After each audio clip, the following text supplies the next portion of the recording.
Hola muchachos, ¿qué tal? Buenos días. Aquí tienen el horario para hoy, lunes el 6 de noviembre. You did have an assignment due for today.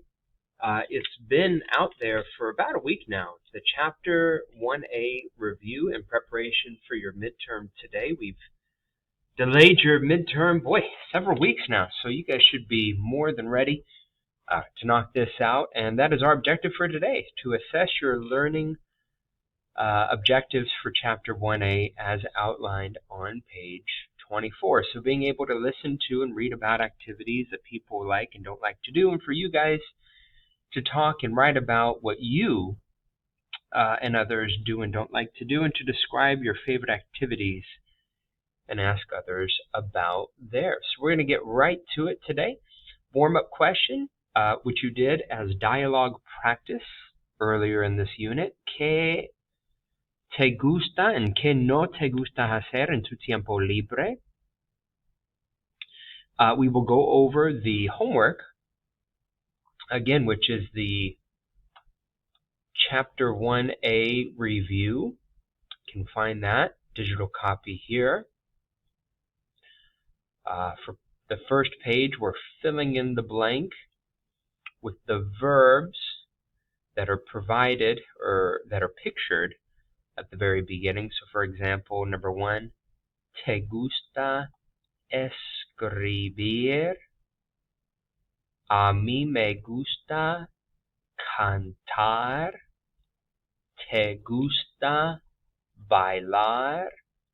No me gusta montar en bicicleta.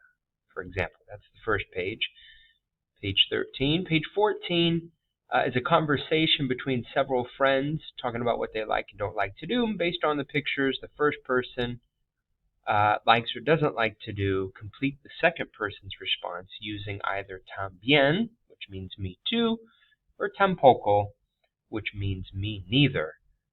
También for agreement and tampoco for disagreement. So we'll do the first three together. Enrique says, a mí me gusta mucho jugar fútbol, or practicar fútbol, or practicar deportes, even you could say. ¿A ti te gusta? Do you like it as well, Dolores? She says, sí. También, sí. También me gusta practicar deportes. Or, sí. A mí también me gusta jugar fútbol. Whatever verb you used for the first blank, you can use again for the second blank, essentially repeating that phrase using también because Dolores agrees. Number 2, Pablo says, me gusta usar la computadora.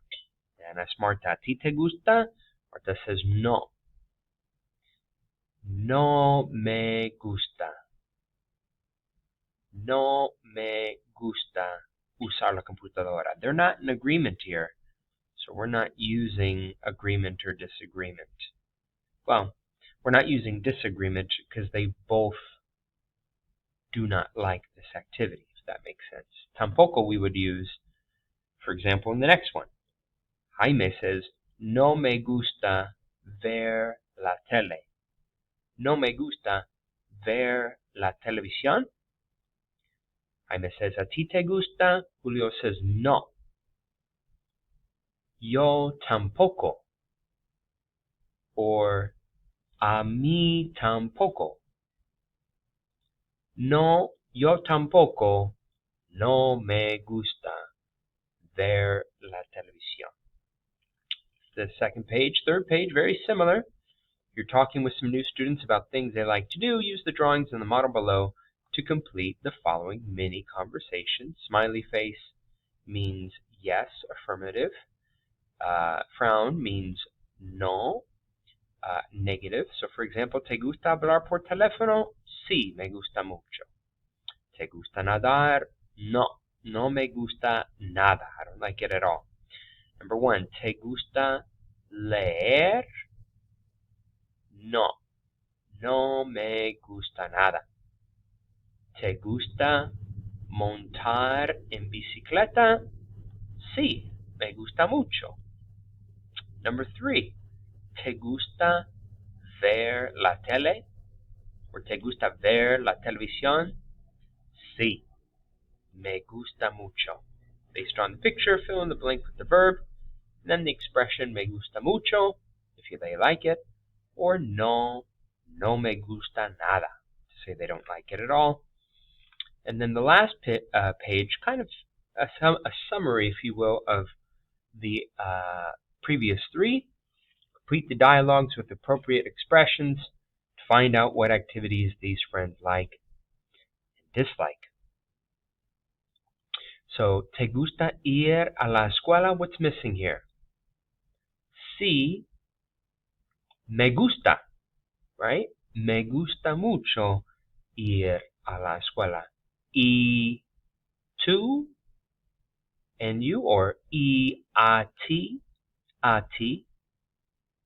meaning and you, or how about you? Sí, a mí me gusta mucho. I like it a lot. Going to school. Me gusta mucho también. And you can include the verb ir a la escuela if you want to. Not necessary. Because we already know what we're talking about.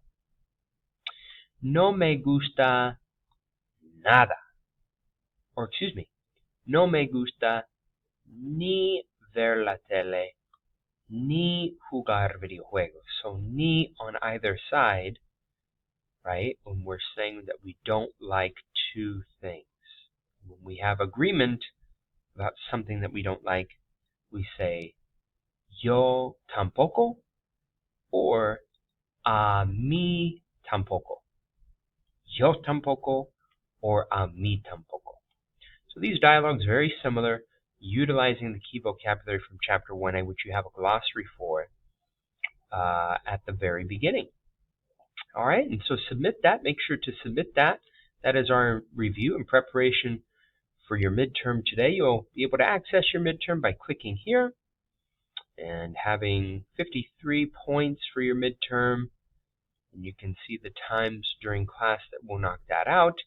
And then lastly, when you guys are done with your midterm, anytime remaining in class, I'll give you guys your Chapter 1B vocabulary glossary,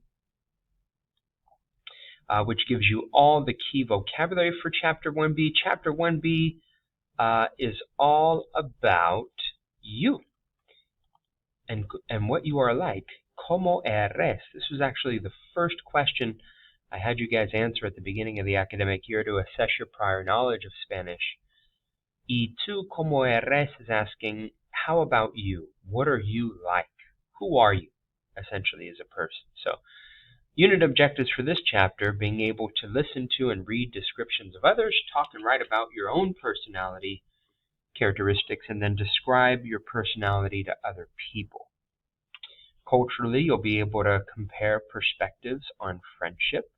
Vocabulary, as you'll see in this glossary that you're going to fill out, is all about adjectives, describing your personality and appearance, continuing to express likes and dislikes as we did in the previous chapter, and then grammatically, of course, adjectives and how they need to agree in gender and number with the nouns that they modify. Talked about definite articles and indefinite articles and the gender of those, masculine, feminine, singular, and plural. And then what we call syntax, which is the word order. Spanish is a little bit different than English. For the most part, adjectives come after the noun, whereas in English, adjectives typically come before. So the word order is a bit reversed between Spanish and English as it relates to nouns and the placement of adjectives.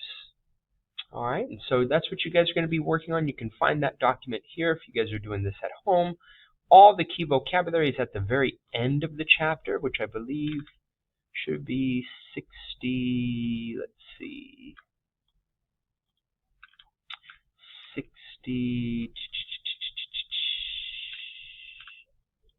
70, forgive me. Page 70 gives you all the key vocabulary to be able to fill out this document.